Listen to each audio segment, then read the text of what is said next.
Sponsored by Rabbi Shlomi and Mirla Greenwald.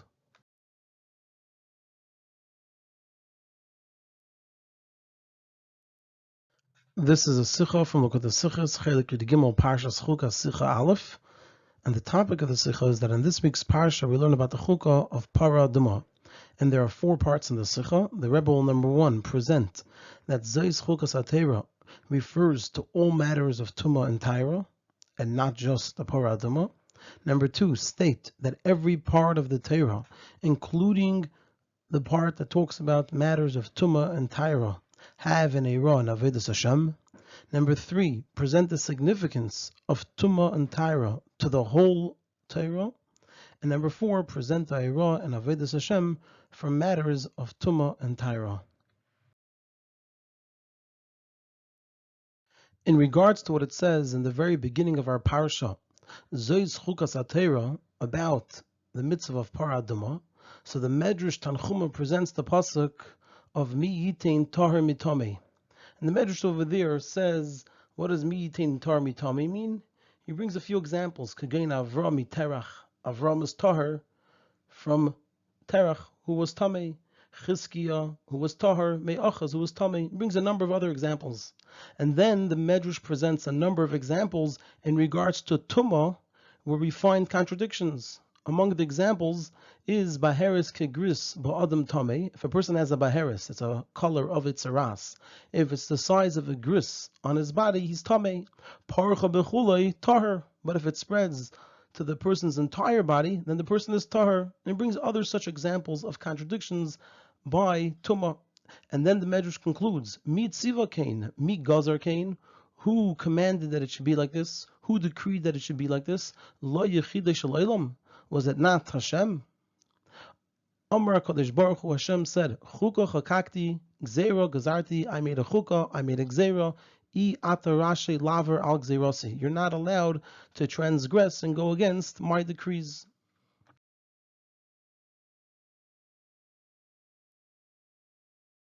Now, since the Medrash presents a number of matters that are chukim regarding Tumah and Taira, together with the chukah of Para Duma, and it does so in reference to what it says in our Parshas, Zois Chukas HaTeira, so we see that the Medrash explains that Zois Chukas HaTeira of Para Duma doesn't just refer to Para Duma, but rather it also hints to the Chukah of Tumah and Taira in general, since all the examples in the Medrash are examples of Tumah and Taira, and it brings these examples in reference to the pasuk of Zois Chukas HaTeira. So this means that the chukah of Para Duma is not just the gzeira of the details of Para Duma itself, but rather also the gzeira of Tumah and Taira in general. And this idea is similar to the Maimer Chazal that lo yames metame v'lo yamayim metarin elo amar Kadosh Baruch Hu chukah chakakti chulu dichsiv zois chukas HaTeira. So what do we see over here? That Zois Chukas HaTeira refers to Tumah and Taira in general, because it doesn't speak about the Para Duma over here.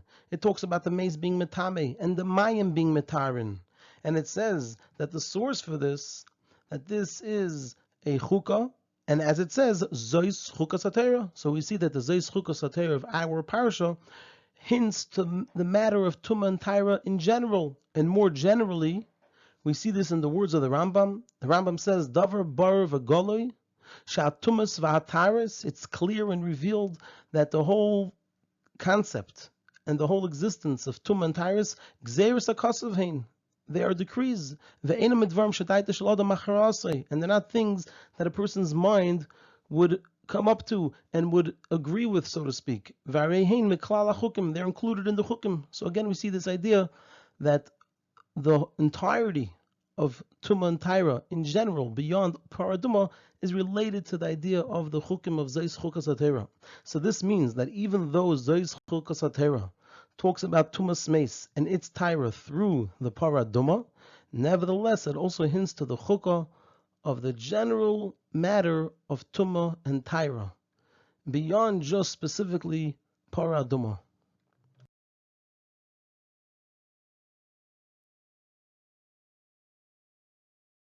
So after presenting the Medrash and presenting the explanation of what this means, that Zois Chukas HaTeira hints to the general matter, the general idea of Tumah and Taira, We're now going to explain something further about this. It's known that every matter in Torah has a hayra, a lesson, in the avodah of each and every yid, in every place and in every time. And like it says in Tanya, V'Torah hi nitzchis, the Torah is eternal. And also the mitzvahs and dinim in the Torah that are only performed at the time of the Beis HaMikdash, that's only in regards to fulfilling them in Gashmias. But in Ruchnias, spiritually, also these mitzvahs are above the limitations of time and place. And the same is true in our case for what we're discussing. The main fulfillment of the dinim of Tumah and Taira is at the time of the Beis HaMikdash. But their deeper meaning in Avodah Ruchnis, spiritually, that exists and is relevant in all times and all places. And another point in this itself, now that we established that there is a Hira, and that's really now going to be the task of the Sicha, that there's a Hira in the general idea of Tumah and Taira that we could apply and live with today, Baruchnius. Another point in this is that the Hira of Zeis Chukas HaTorah is relevant to each and every person, even those who don't know what they're saying when they read from the Torah, since they too say Birchas HaTorah when they read this parsha in Torah Shebeksav, because the halacha is that if a person reads from Torah Shebeksav, they have to make a bracha of Birchas HaTorah even if they don't understand. Whereas when learning the details of Tumah and Taira in Torah Shebal Peh, then one may only say a bracha if they understand. So from this it's understood that the Heirah to each and every one is not from the details of the dinim, but rather from the general idea of Zeis Chukas HaTorah, which is, as we said, the whole general idea of Tumah and Taira. And this is essentially establishing what is the task or the goal and the direction of the Sicha, is to explain the relevance and significance and Avodas Hashem in Ruchnius of the whole idea of Tumah and Taira, how it exists and applies today in the Avodas Hashem of each and every person.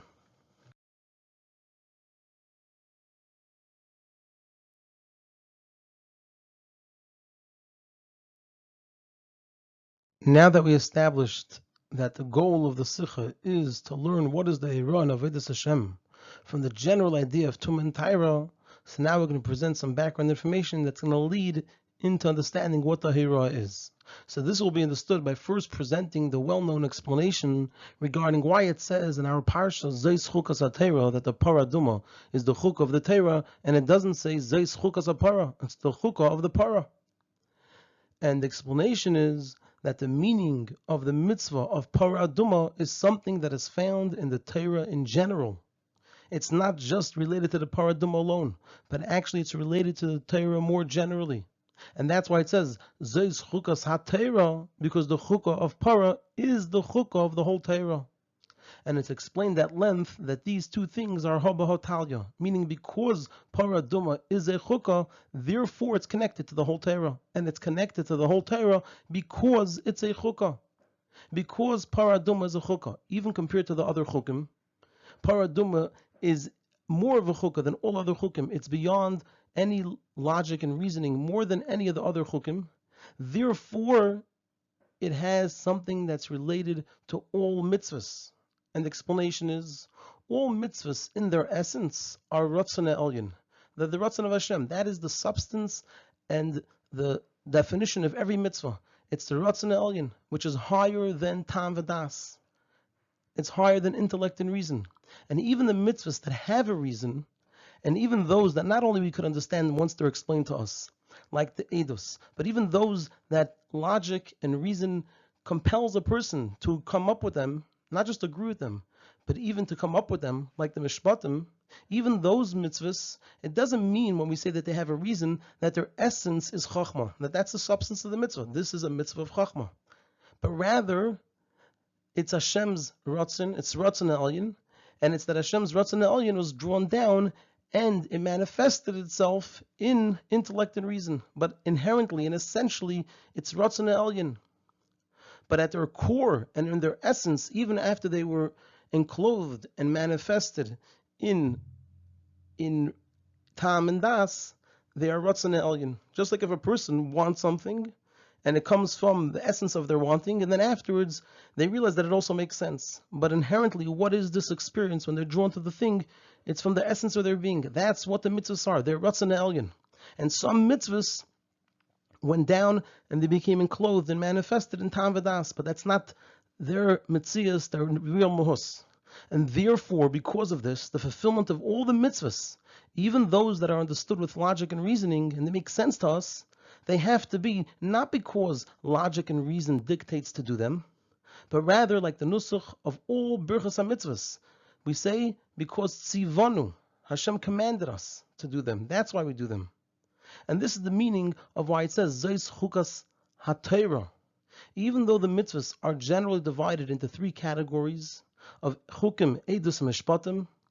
Mishpatim are the ones that make sense to us, that logic tells us that we should do them. Edus are the ones that after we hear about them, then we can relate to them and understand them, like keeping Shabbos. We could understand that it's there to commemorate something, it represents something, it represents Hashem creating the world in 7 days. And then there are chukim, those mitzvahs that have no place in logic and reasoning whatsoever. So even though generally the mitzvahs are divided into three categories, nevertheless, the real essence of all the mitzvahs of the Torah is that they are a chukah. And even more so, they are Zeis Chukas HaTorah, they are the chukah of Paraduma. Now, like we said earlier, Paraduma is more of a chukah even than all the other chukim. That even Shlomo, who was the wisest of all men, said about Paraduma, that it's completely distant from him, that it's entirely above the realm of Chachma, and that's the essence of all mitzvahs. And that's why it says Zeis Chukas HaTorah by the Paraduma, to tell us it's the chukah of the whole Torah. Really, that's the essence, and that is the matter of the entirety of Torah. All mitzvahs in the Torah, at their essence, at their core, and what they really are. What's the substance of them? Ratzon Elyon. The fact that it was manifested and enclosed in Tam V'das doesn't take away from what it really is. And the result is that a person has to do the mitzvahs because they're Ratzon Elyon and not because they make sense. And that way a person is connecting to Ratzon Elyon, which is the highest of levels, Hashem's Ratzon itself, and not to the world of Tam and Das, which is obviously a lot lower.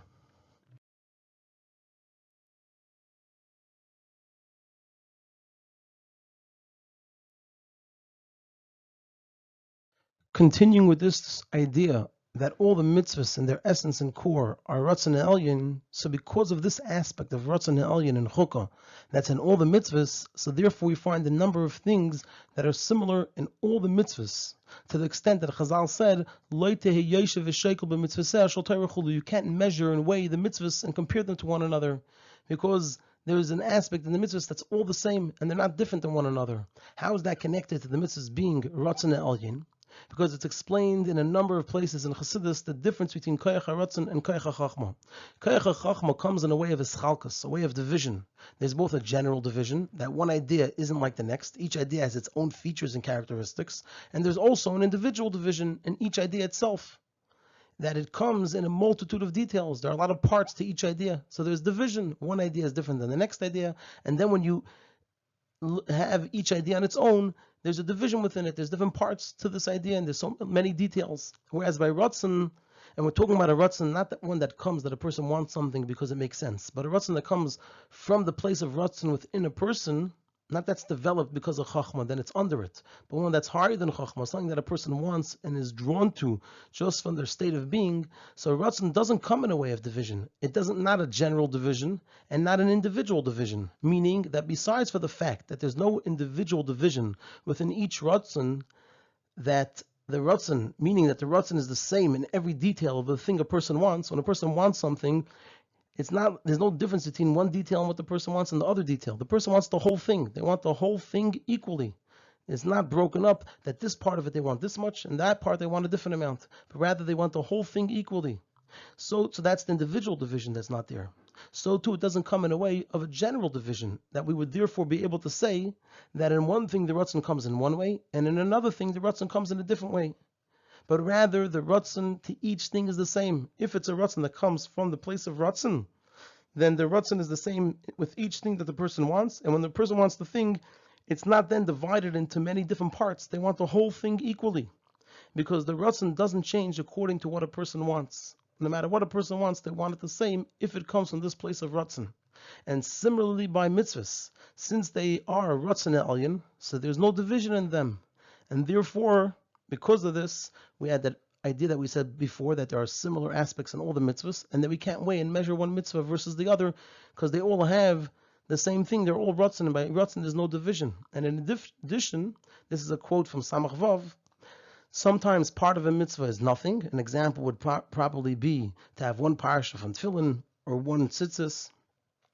And sometimes part of a mitzvah is like the whole thing, and that would be when a person does a mitzvah, it's brought down over there in a partnership with a shutuf, where then, even though the person only did part of the mitzvah, it's the whole mitzvah. And the reason is because this is Ratzon Elyon, and when something comes from a place of Ratzon, so if you don't have the whole thing, then you have none of it, because the Ratzon is not divided into parts and details that you could say you have a certain percentage. You either have it or you don't have it. And at the same time, it's possible that a person will have part of it and they'll have the whole thing because the Ratzon is fully found over there. And that would be if the whole thing was done with a partnership, with a shutuf, then even if a person, so to speak, only has part of it, since the whole Ratzon is there, it's the same as having the whole thing.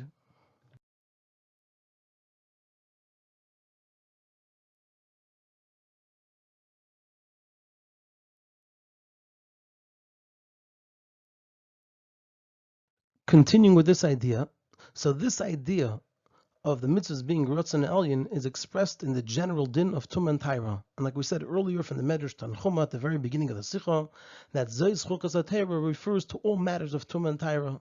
And we see how it's found in Tumah and Taira in 4 different points. Number 1, Min HaTeira, Midrabanan it's different, but Min HaTeira, it's impossible for Tumah to come upon only a part of a person's body. But rather, if a person touched something that's metame, that makes a person tameh, then their whole body is tameh. Because this is not something which can be broken up into parts like Chochmah. This is Ratzon. It's not divisible. It's either there or it's not there. And if it's there by Tumah, then it's there entirely. Number 2, a person becomes Tameh from even the smallest touch of the Tumah. Meaning that even through an external and superficial connection, but still we're talking about something over here that's on the level of Ratzon. It's indivisible. So therefore, even through an external and superficial connection, a person becomes tameh to the same extent as when they eat the item that is tameh. Where eating is a very deep connection, it goes into the person's body and becomes one with them. But it makes no difference if the person eats it or just touches it, because this is something which is completely transcendent of being at all divisible and measured and broken up. It's there or it's not there, and if it's there entirely. Number 3, on a deeper level, with this touch itself, that's a slight touch. It doesn't matter if it was done on purpose, b'mezid, by mistake, b'shegeg, or even if it was an anus, where the Torah then exempts the person of responsibility. It was forced onto the person, where in general we say that if something was forced onto a person, if they're an anus, then the Torah exempts a person of any responsibility. Over here it doesn't matter. Still, even if it was through an anus, the person has the full tumah. So meaning that not only a slight physical touch, which is the second point, but also a slight spiritual touch makes a person tameh. Even if it's so slight, it's just a physical touch, the person didn't eat it. And even if that touch wasn't in a way of mazed on purpose, intentional, it wasn't even by mistake, it was forced on the person, the connection is so slight, both physically and, so to speak, spiritually, in terms of the person embracing it, there's no embrace whatsoever. It's not even a mistake, it was forced onto them, it's still the same tumah. And number 4, also the result of the tumah is complete. The tumah doesn't just cause an individual in specific deficit in a person's connection to Kedusha, but rather through this, a person becoming tameh, their whole body become tameh, through a slight touch both physically and spiritually. What happens is a person's entire revealed connection to Kedusha is severed. We're talking about the revealed connection. There's obviously always the connection of the Etzem and Neshama, but the person's entire revealed connection to Kedusha is severed, and they may not eat anything that's Kodesh, and even more so, they're not allowed to even enter the Mikdash. There can't be any connection. Not only not eating, but even just entering the Mikdash is not allowed. And the reason for this is because in Tumah and Taira, the Ratzon Elyon shines in a revealed way. And therefore it's seen and recognized in them in a revealed way the lack of any division and differences between more and less. When it comes to Tum and Taira, there's no such thing as more and less. Ratzon Elyon is a place that transcends any type of division, meaning that there's no difference what type and manner of connection that the person has to the Tumah. And that even through an external connection, both physically and spiritually, like we said, the person just touched it, didn't eat it, the person was forced upon them, it wasn't done on purpose. To the item that has tumah, the person comes completely tameh, both physically, their whole body, and spiritually in terms of their connection, in terms of them not being able to eat kodesh and not even being allowed to enter the mikdash. So we see how, in the matters of tum and taira, that the ratzon elyon that's in them shines in a revealed way, and therefore it's reflected in their halachas.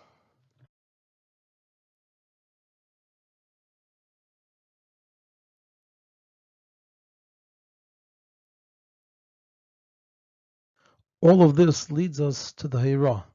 This idea of the mitzvahs being ratzon elyon in the avodah of each and every one.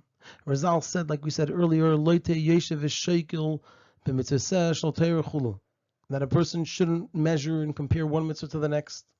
And Razal also said, ve've'zar b'mitzvah kala k'b'chamura, that a person should be careful with a mitzvah kala like with a mitzvah chamura, which means that a person must be careful with each and every mitzvah equally. And even though there's room to claim, how is it possible for a person to be careful with a diktuk kal shel divrei seifrim? So it's divrei seifrim and it's a diktuk and it's a diktuk kal. How is it possible for a person to be careful with a diktuk kal shel divrei seifrim in the same way a person is careful with a chamur shebechamuris? If we look at it, the lack of care by a diktuk kal of divrei seifrim is just touching ra. And how can that be compared with the lack of care for chamur shebechamuris? And also, this distinction between kalis and chamuris is said in Torah, which is Torah's emes. So to this comes the hira from the inyan of tumah, from the perspective of reasoning and logic of mitzvahs. So then, indeed, there are different levels in mitzvahs. There are chukim, edus, and mishpatim, and there are kalis, and there are chamuris. However, from the perspective of the true essence of mitzvahs, that they are ratzon elyon, so then there are no differences between one mitzvah and the next. And in the avodah of a person doing the mitzvahs, it says, "Lefi erech v'chilukei p'chinas hapgam b'nefesh chulu, kachim chilukei p'chinas hamirik v'einish chulu." That according to the level and the differences of the flaw in a person's nefesh, so because of not doing a mitzvah or doing an avera, so that will be the difference in the cleansing and punishment that a person needs. And similarly, by the reward for a mitzvah, each one has a different reward. So that's all true when we look at the mitzvahs from a place of tam and das, but from the perspective of the main point of the mitzvahs, which is that through fulfilling all the mitzvahs, a person makes a tzafsa v'chibur with Hashem. So that's in all mitzvahs. All mitzvahs have that equally. And therefore, even a slight touch of something, which is the opposite of the ratzon elyon, affects a person's general connection to Elokus.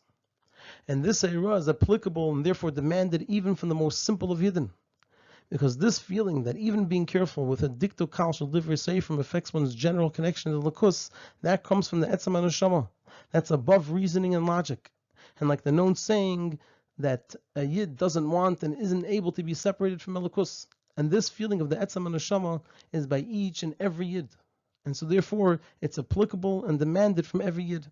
And even though it's understandably impossible to stand on this level during the whole year and during the whole day, and the reason is because Avodas Hashem has to specifically be in an organized way, where a person is not just living in their etzem haneshama, but rather serving Hashem with their individual koiches, which means they go within their koiches pnimim, their inner koiches, and they're not just living in a place of the etzem haneshama. Nevertheless, when a person does awaken this in special times during the year, and like for example, when we read this parsha in the Torah, and then the rishimu, the impression, is noticed in one's avodah, when they're doing the avodah that's based on reasoning and logic, they can still feel that they had this awakening in a special time, then one is able to feel the great severity and the deficiency of even just the touching of just a bit of something which is unwanted.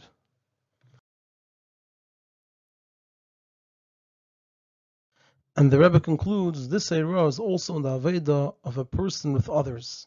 When a person is occupied in being Mekar of Libin Shel Bnei Yisrael, bringing the hearts of Yidden to Hashem, His Torah and His mitzvahs, so it's possible that a person will think that if they will succeed in influencing the other person to be careful with mitzvahs chamuris, or Torah and mitzvahs in general, then that's enough. And there's no need to do the difficult and great work of helping the other person to be careful with a diktuk kal shel divrei seifrim to the extent of mitzvah and nefesh, that it touches the depth of their being.